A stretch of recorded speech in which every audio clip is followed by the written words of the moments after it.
let's talk about fan service.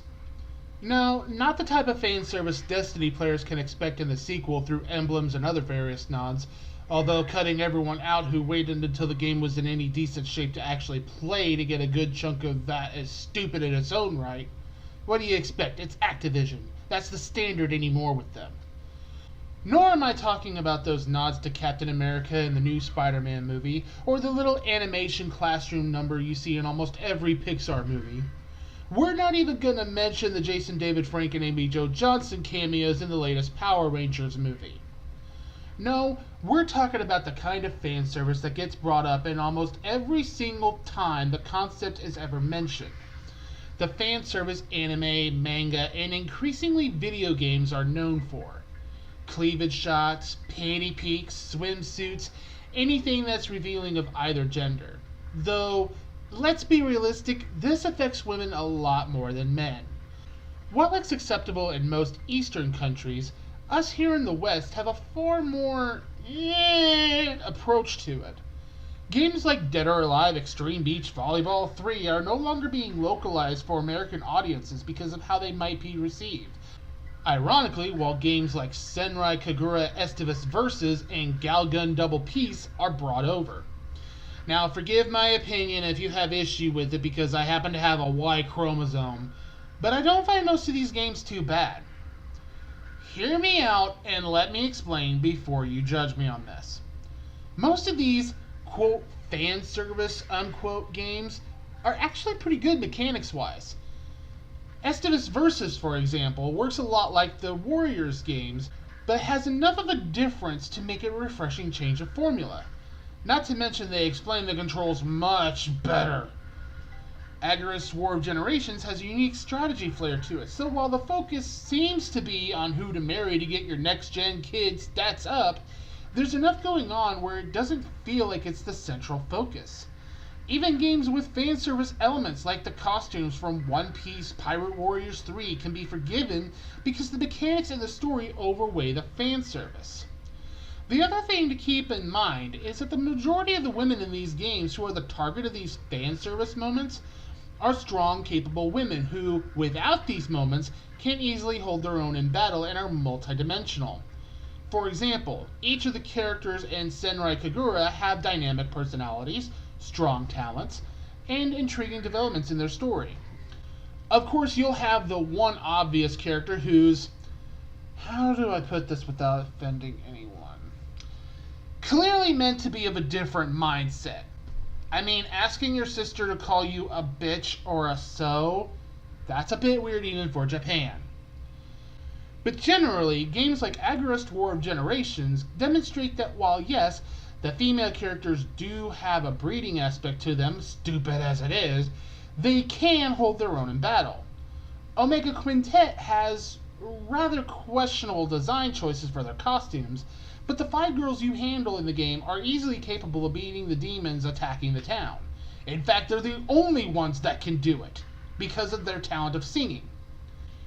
Even Hyperdimension Neptunia is minimal in fan service once you start putting into context the fact that these women are badasses, not to mention representations of video game consoles from the 5th generation, fighting video game themed bosses. How is this not caught on more? But not all games that have fan service can get away with this. Take Galgun Double Peace, for example. The first-person on-rail shooter focuses on teenage girls as your enemies. Now, let's remove the very concept that you're shooting underage teenagers in the first place. Most games like this use the loophole that they just happen to be 18 or older, though most manga usually place these characters within the 14 to 16 age range, and that's clearly inspiration here, so take that for what you will. They flat out sell the game as fan service. Why? There's zero characterization of the females in this game, save for a select few, and even they are either the cause of all this or trophies to be won. No, this isn't fan service. This is what I call Fapservice. This is the kind of game where the only reason you would legitimately play it is to satisfy your pervy needs without having to go outside and talk to somebody. The kind of game you wouldn't be caught dead playing by your mom because there's no way to even justify logically why you would be playing it in the first place.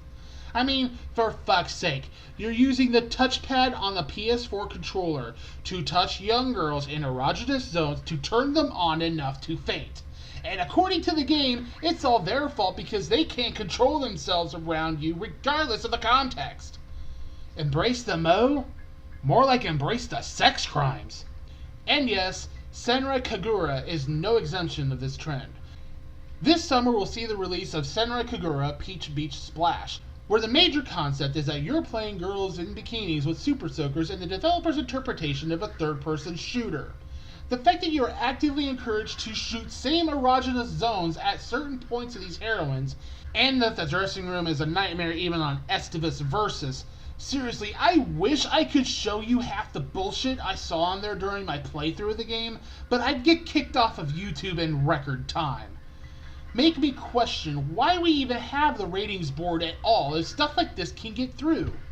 Maybe back 10 years ago during the whole hot coffee bullshit, we might have been able to get away with this and we didn't have channels that would actively distribute those kinds of games, but have you seen how populous porn sites have become?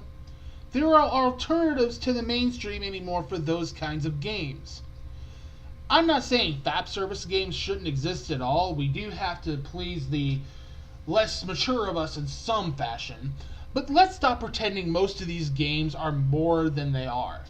Games like Agarist War of Generations, Estivus Versus, Dead or Alive, Hyperdimension Neptunia, and even Omega Quintet at least have sound mechanics and compelling stories and interesting characters to make them worth their time. Galgun and Peach Beach Splash? Not so much.